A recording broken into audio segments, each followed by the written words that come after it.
Reservation అని ఎవరికైతే వస్తుందో వాళ్ళకి ఏ బేస్డ్ ఆన్ ఏ కేటగిరీ పరంగా వాళ్ళకి రావడం జరుగుతుందండి? అంటే మీరు నష్టపోతున్నారు అంటున్నారు, వర్గీకరణ జరగకుండా కొంతమంది ఆల్రెడీ లబ్ధి పొందున్నారు, వాళ్ళకంటే ఎలా వస్తుంది అంటున్నారు? నేనేమంటున్నానంటే ఇప్పుడు ఎస్సీలలో ఈ వర్గీకరణ లేకపోవడం వల్ల ఒక ఒక పోస్ట్ పడ్డది అనుకోండి, నోటిఫికేషన్ పడ్డది, ఎస్సీలకు ఒక ఉద్యోగం పడ్డది. ఆ ఉద్యోగం పడ్డప్పుడు అందరం అప్లై చేసుకుంటాం. అందరం అప్లై చేసుకున్నప్పుడు ఇప్పుడు నా జనాభా 10% ఉందనుకోండి, మాల సామాజిక వర్గం ఒక 6% ఉందనుకోండి, ఓకేనా? ఆడ ఒక 10 పోస్టులు పడ్డాయి అనుకోండి. 10 పోస్టులలో 6% జనాభాకు ఎన్ని పోస్టులు పోవాలి, 10% జనాభాకు ఎన్ని పోస్టులు రావాలి అనేది ఒక లెక్క ఉంటుంది, ఓకేనా? ఇప్పుడు నేను ఈ 10% జనాభాలో నాకు ఎంత రావాలి? నాకు ఆ 10 పోస్టులు ఉన్నాయి కదా, ఆ 10 పోస్టుల్లో రిజర్వేషన్ ప్రకారం నేను 10 మంది ఉన్నాం కాబట్టి 10కి 10 నాకు కావాలి అనట్లే. నేను మీకు 6 వీళ్ళకి 4 కావాలి కదా. మనం కేటగరైజేషన్ చేసుకుంటే నాకు 6 వస్తాయి, నీకు 4 వస్తాయి. అట్లా కాకుండా 6% ఉన్న నువ్వు 6% ఉన్న నువ్వు 6 ఉద్యోగాలు కొట్టుకుపోతున్నావు, లేదా 8 ఉద్యోగాలు తీసుకుపోతున్నావు. నీ జనాభా 6%, 8 ఉద్యోగాలు నీకే అవుతున్నాయి, 2 ఉద్యోగాలు నాకు అవుతున్నాయి. నేను 10% జనాభా ఉన్నా 2 ఉద్యోగాలు పొందితే ఇంకెన్ని నష్టపోతున్నట్టు? నేను 8 ఉద్యోగాలు నష్టపోతున్నా కదా. నువ్వు ఎంత నష్టపరుస్తున్నట్టు? నీకు రావాల్సిన 4 ఉద్యోగాలు, కానీ 6 ఉద్యోగాలు తీసుకొని 8 ఉద్యోగాలు తీసుకొని నువ్వు ఎంత నష్టపరుస్తున్నావు? ఇది లెక్క. దీనికోసమే జనాభా తమాషా ప్రకారమే వర్గీకరణ జరగాలనేది ఈ మూల సూత్రం. దీనికి అనుకూలంగా చాలా మంది, మీరు అన్నారు కదా ఇంతకుముందు, కేవలం మాదిగ సామాజిక వర్గం అని. మాదిగ సామాజిక వర్గం కాదు, మాదిగ సామాజిక వర్గం చేస్తున్న డిమాండ్ ఏదైతే ఉందో ఇది ప్రజాస్వామికమైన డిమాండ్, ఇది రాజ్యాంగబద్ధమైన డిమాండ్ అని చెప్పేసి ప్రతి ప్రజా సంఘం కదిలి వస్తా ఉన్నది. అరుణోదయ, విమలక్క వాళ్ళు, ఇలా ప్రొఫెసర్లు, చాలా మంది విద్యావంతులు, బీసీ సంఘాలు, బీసీ కళాకారులు ఏకంగా మాతో కలిసి పాటలు పాడుతున్నారు. నర్సిరెడ్డి గారు, గద్దర్ నరసిరెడ్డి గారు పాట పాడారు, డైరెక్ట్ గా కృష్ణన్న మీద పాడిండు, వర్గీకరణ కోసం సపోర్ట్ గా పాడిండు. రేలారే గంగ పాడింది, చాలా మంది బీసీ బిడ్డలు పాటలు పాడారు. వర్గీకరణ న్యాయబద్ధం కాకపోతే వాళ్ళందరూ మాకు మద్దతు ఎందుకు వస్తారు? నేను ఒకటే అడుగుతా ఉన్నా, మీరు చెప్పే దాంట్లో న్యాయ సమ్మతం అయితే ఏ వర్గం మీకు మద్దతు ఇచ్చిందో చెప్పండి. మీరు న్యాయమైతే మీరు ఒంటరిగా ఎందుకు పోరాటం చేస్తారు?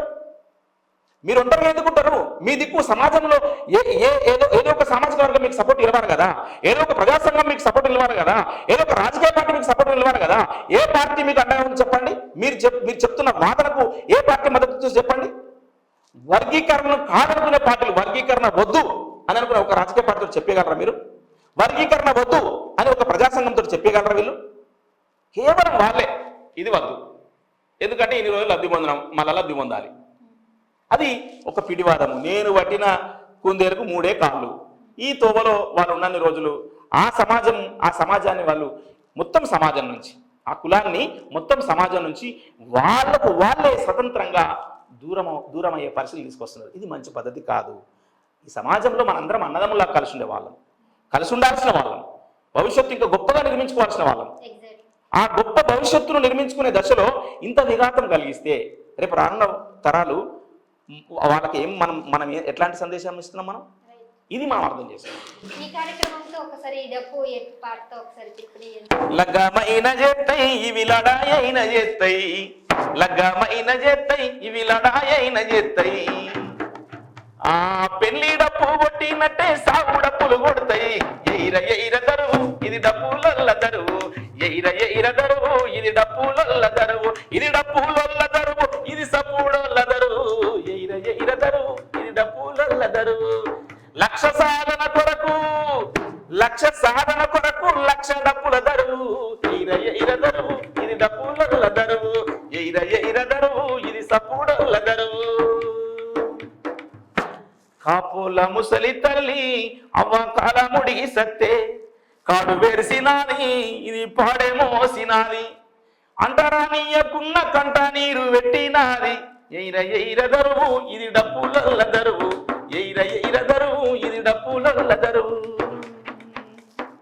కర్ణాల బిడ్డ పెళ్లి కనకన్నా డప్పు కొడితే, పెళ్ళైపోయినాక పెంట మీద తిండి పెడితే, గుంజకున్న డప్పు చూసి గుండె గుద్దుకుంటుందయ్యా. ఎయిర దరువు ఇది డప్పులల్ల దరువు, ఎయిర దరువు ఇది సప్పుడల్ల దరువు.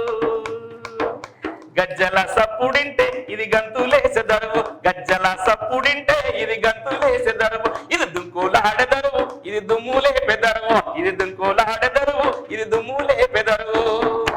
నెత్తురు వారంగా పైసను నెత్తురు వారంగా పైసను నెత్తి కద్దుకున్న దరువు ఎయిర ఎయిర దరువు ఇది డప్పుల దరువు ఎయిర ఎయిర దరువు ఇది డప్పుల దరువు ఇది డప్పుల దరువు ఇది సప్పుడోళ్ళ దరువు లక్ష సాధన కొరకు లక్ష డప్పుల దరువు ఎయిర ఎయిర దరువు ఇది డప్పుల దరువు ఎయిర ఎయిర దరువు ఇది డప్పుల దరువు. సూపర్ సార్, నాకే ఉప్పు వచ్చేస్తుంది. మీరు కూడా ఈ లక్ష డప్పుల ధరలో మీరు కూడా డప్పేసుకుని రావాలి. తప్పకుండా. ఎందుకంటే ఇది ప్రజాస్వామికమైన డిమాండ్. చాలా మంది వస్తున్నారు. మొన్న మేము మన దేశపతి గారిని అడిగాము, సార్ మీరు వస్తున్నారు? నేను తప్పకుండా డప్పేసుకొని వస్తున్నాను. మా సిద్ధారెడ్డి సార్ని అడిగినప్పుడు ఇది న్యాయబద్ధమైన డిమాండ్ అబ్బా, నాకు మళ్ళా చెప్పాలన్నా మీరు, నేను ముందు వరుసలో ఉంటా అని చెప్పిండు. అట్లా మిగతా సామాజిక వర్గాలన్నీ నిమ్న వర్గాల కోసము, కడజాతి బిడ్డలకు జరుగుతున్న అన్యాయం కోసము సమాజం అంతా, సబ్బండ వర్గాలంతా మద్దతుకు నిలిచిన పోరాటము వర్గీకరణ పోరాటం. ఇంతమంది అండగా నిలుస్తున్నందుకు చాలా గర్వం అనిపిస్తుంది. నేనన్నా ఒక పాటలో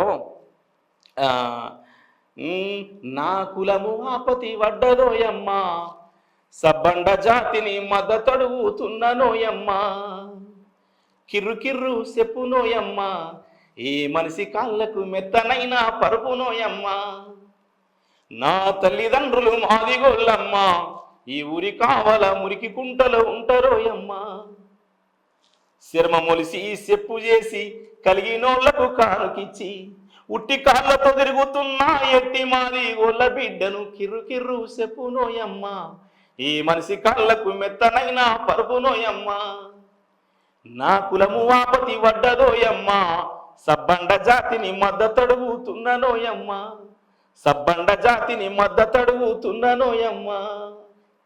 నా జాతిలో సృష్టించబడ్డ చెప్పు డప్పు ఇలా ఈ సామాజిక స్పృహతో కలిగినటువంటి ప్రతి అంశంలో నేనున్నా, ప్రతి కులానికి ఆపద పడ్డప్పుడు నేనున్నా, ప్రతి కులంలో శుభకార్యమైన అశుభకార్యమైన నేనున్నా.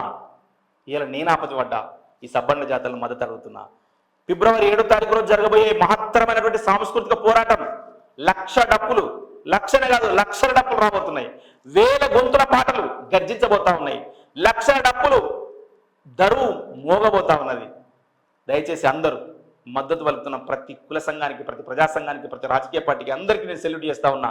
రండన్న కదిలి రండి. మహత్తర ప్రదర్శన, నాకు తెలిసి కని విని ఎరగని రీతిలో ఇంత గొప్ప ప్రదర్శన ప్రపంచంలోనే ఎక్కడ జరగలే.